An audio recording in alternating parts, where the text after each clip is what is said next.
Bismillahirrahmanirrahim. Alhamdulillahi rabbil alamin. Wassalatu wassalamu ala nabiyina al-karim Muhammad ibn Abdullah sallallahu alaihi wa ala alihi wa ashabihi ajma'in, wa ba'd. Kaum muslimin akramani Allah wa iyyakum.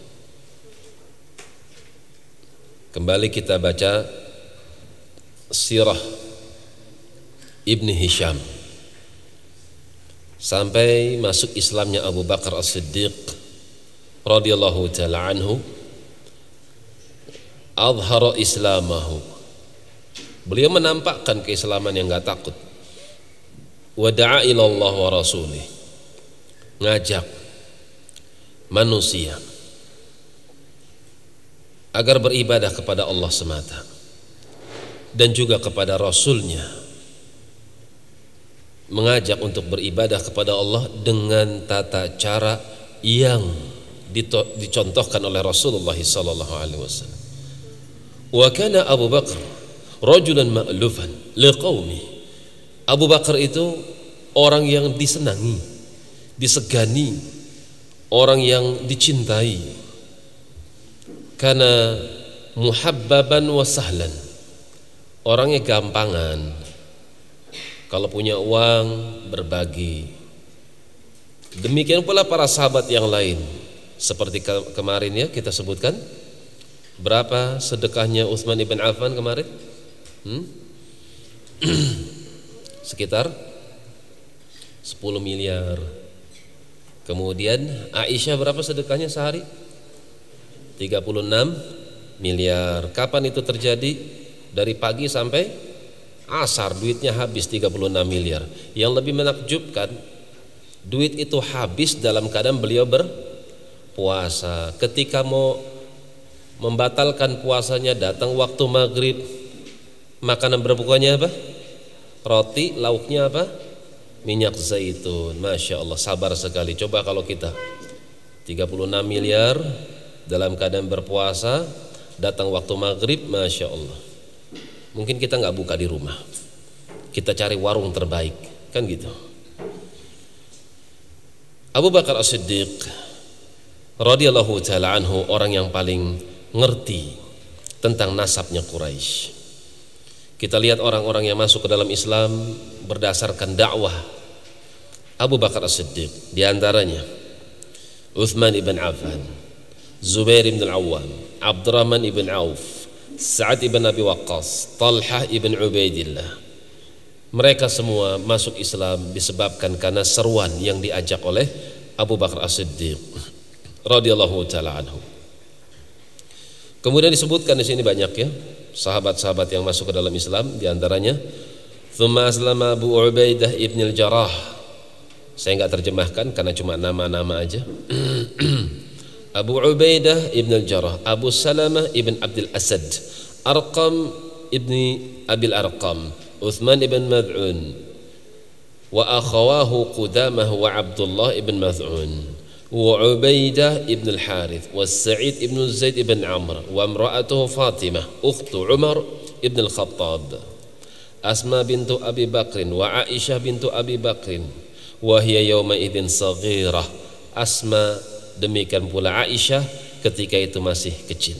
Wa Khabbab ibn al-Arad, wa Umar ibn Abdul As, Abdullah ibn Mas'ud, Mas'ud ibn al-Qari, wa Saliyat ibn Amr, Ayyash ibn Abi Rabi'ah, wa imra'atuhu Asma bintu Salamah, Khunais ibn Hudzafah, Amir ibn Rabi'ah, wa Abdullah ibn Jahsh, wa akhuhu Abu Ahmad, wa Ja'far ibn Abi Talib, wa imra'atuhu Asma bintu Umais, Hatib ibn al-Harith, wa imra'atuhu Fatimah bintul Mujallal, wa akhuhu Hatab, wa imra'atuhu Fukaihah bintu Yasar, wa Ma'mar ibn al-Harith, wa Sa'ib ibn Uthman ibn Mad'un, al-Muttalib ibn Azhar, wa imra'atuhu Ramlah bintu Abi Auf, wa Naham wa ismuhu Nu'aim ibn Abdullah. Ini nama-nama orang-orang yang pertama kali masuk Islam.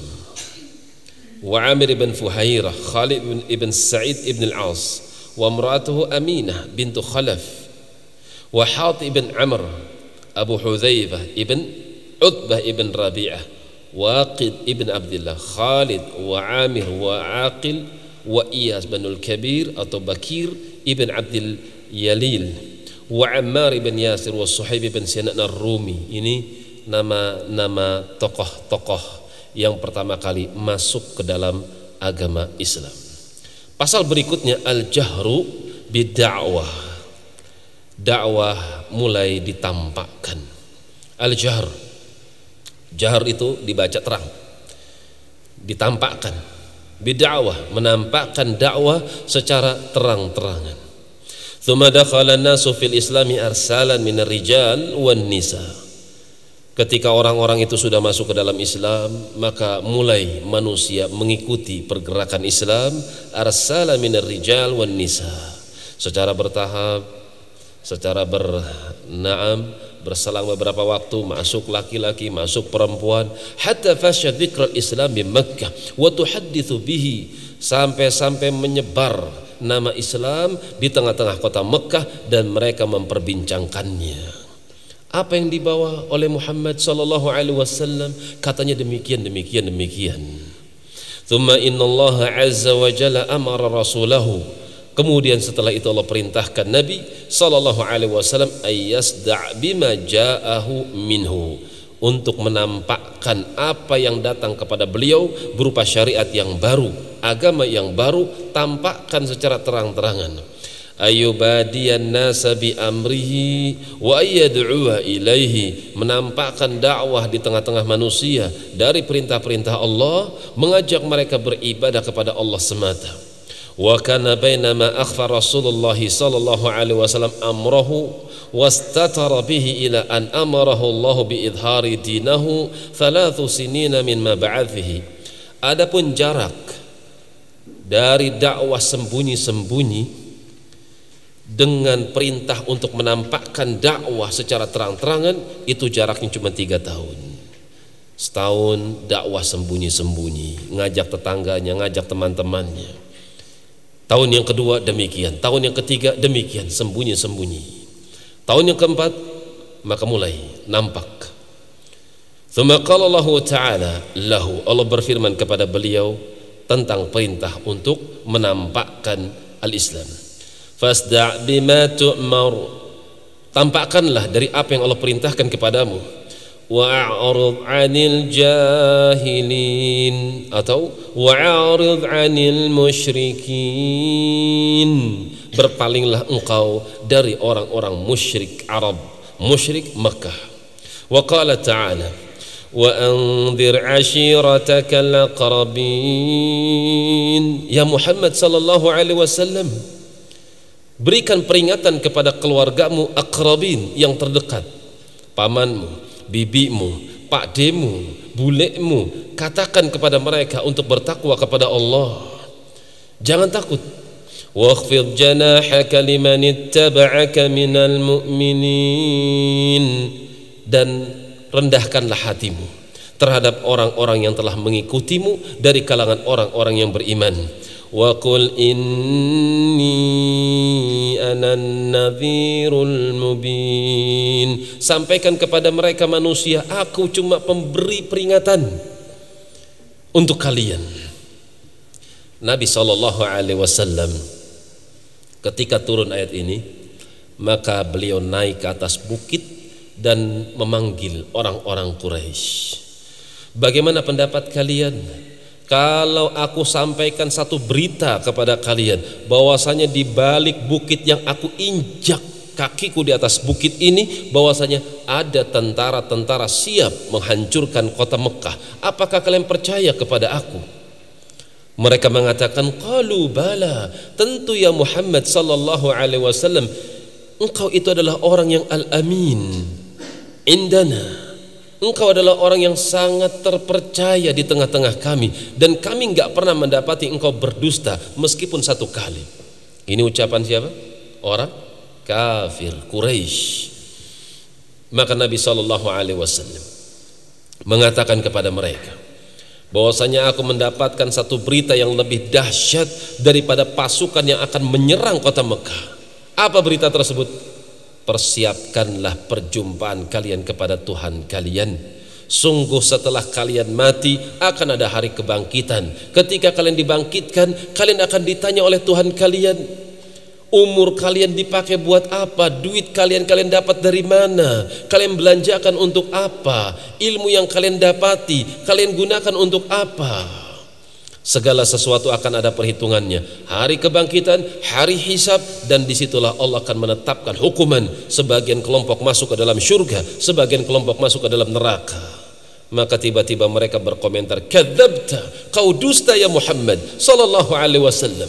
Padahal sebelumnya dia katakan, kami tidak pernah mendapati engkau berdusta meskipun satu kali. Tapi ketika mendapatkan informasi seperti ini, mereka katakan, kadzabta, kau dusta ya Muhammad sallallahu alaihi wasallam. Pak D-nya Muhammad sallallahu alaihi wasallam enggak mau kalah ketinggalan. Dia pun ikut mencela Muhammad sallallahu alaihi wasallam.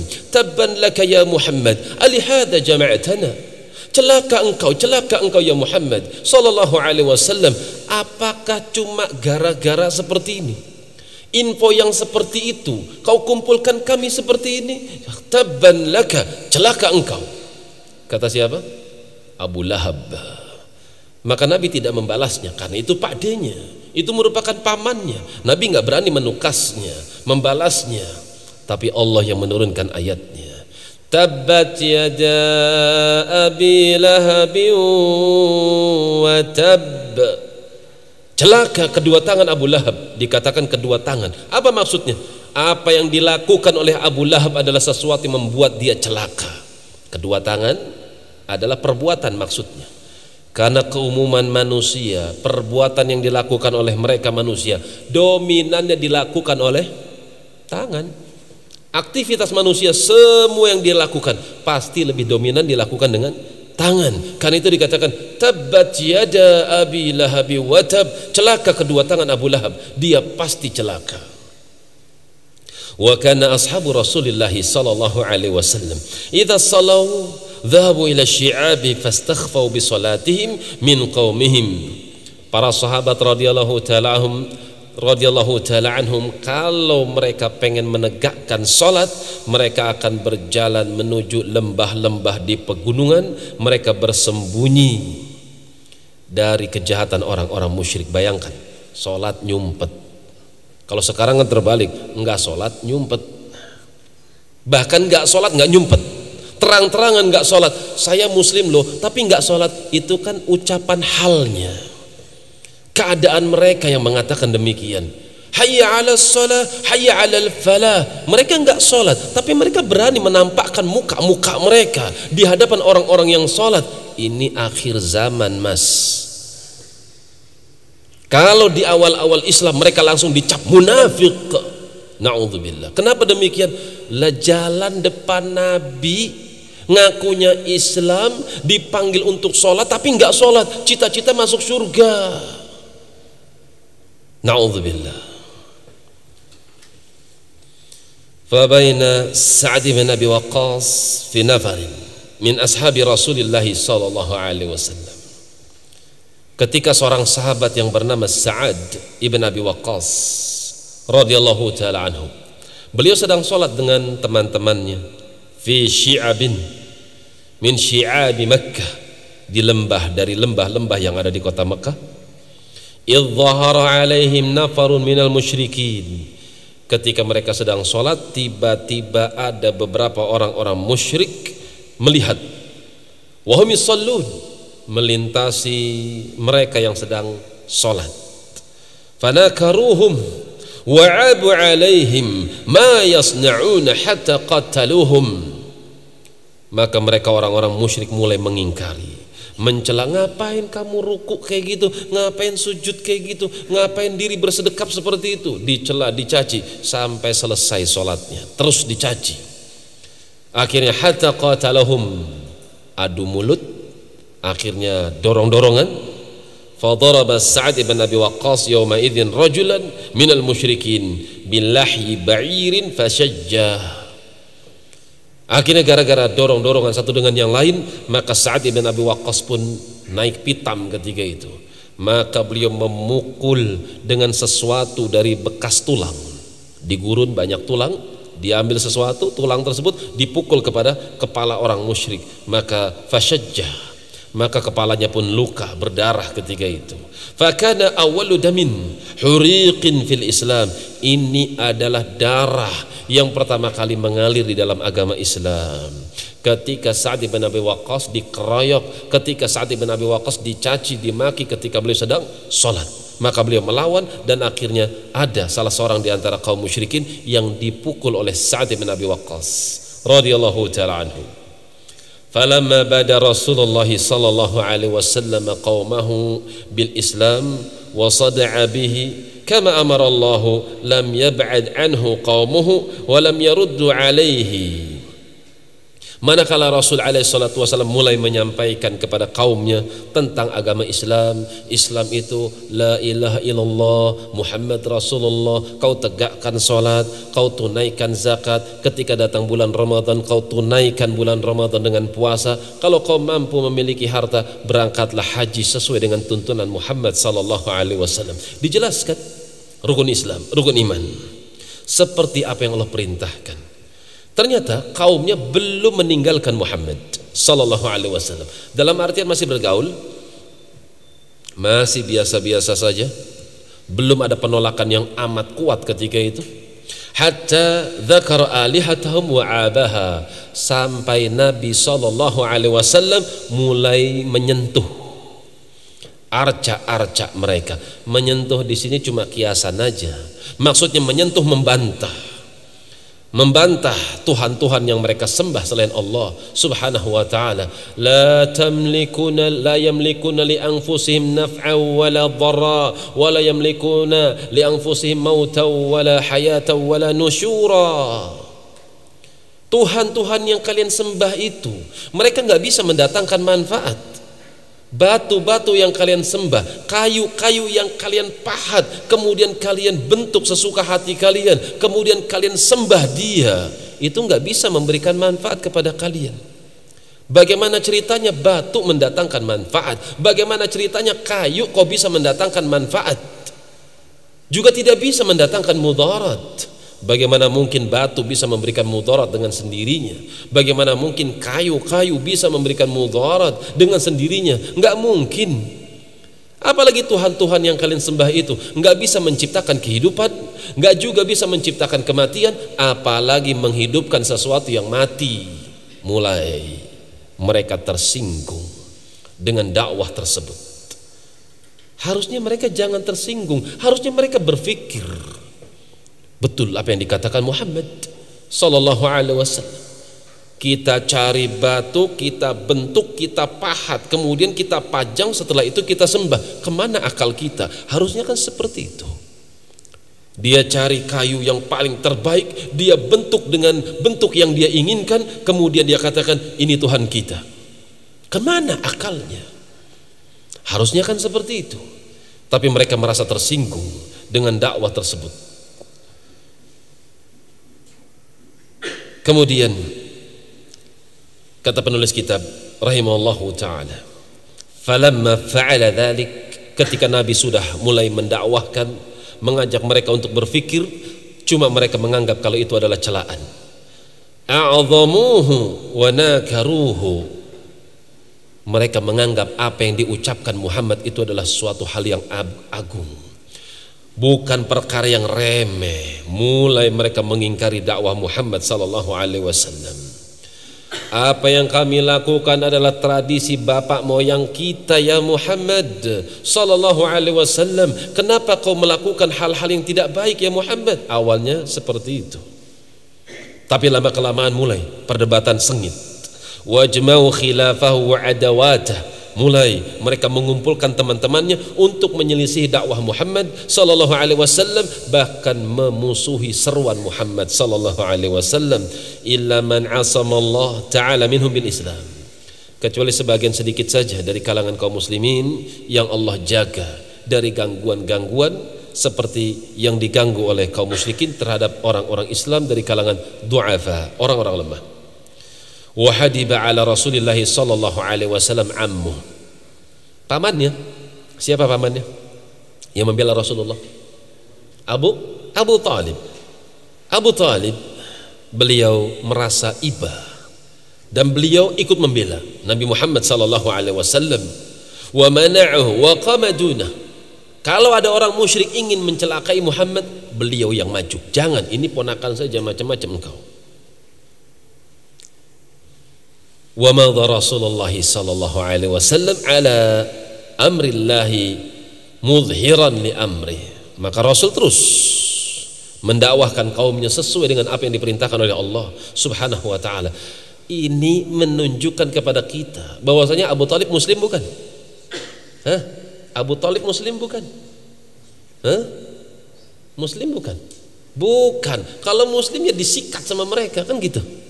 Berhubung dia masih agamanya agama musyrikin, mereka masih hormat kepada Abu Thalib. Nih senior kita. Kita nggak berani menyentuhnya. Falamma ra'at Quraisyun anna Rasulullah sallallahu alaihi wasallam la yu'ti bihim min syai'an ankaruhu alaihi. Ketika kaum Quraisy melihat sepertinya Muhammad sallallahu alaihi wasallam enggak ngasih uzur sedikit pun dengan perbuatan kita, maka semakin keras pengingkaran mereka terhadap dakwah Muhammad sallallahu alaihi wasallam. Min firaqihim, mereka menyangka kalau dakwah Muhammad sallallahu alaihi wasallam adalah dakwah yang memecah belah. Benar, memecah belah antara hak dengan batil, memecah belah antara tauhid dengan syirik, ibadah yang ikhlas dengan ibadah yang tidak ikhlas. Betul, beliau memisahkan, beliau memecahkan antara kebatilan dengan kebenaran. Demikian pula celaan-celaan kepada Tuhan-Tuhan mereka. Wa ra'au anna ammahu Abu Thalib qad hadiba alaih. Kaum musyrikin sering rapat dan mereka memandang sepertinya paman Muhammad sallallahu alaihi wasallam Abu Thalib ini selalu mendukungnya. Wa qama dunahu, selalu berada di backingnya. Falam yuslimhu lahum, enggak pernah menyerahkan Muhammad sallallahu alaihi wasallam kepada kita. Masya rijalun min asyrafi Quraisy ila Abi Thalib. Maka tokoh-tokoh Quraisy mereka berkumpul kemudian berjalan ke rumah Abu Thalib. Faqalu, kemudian mereka mengatakan, ya Abu Thalib, hai pamannya Muhammad sallallahu alaihi wasallam Abu Thalib, inna ibna akhika qad sabba alihatana.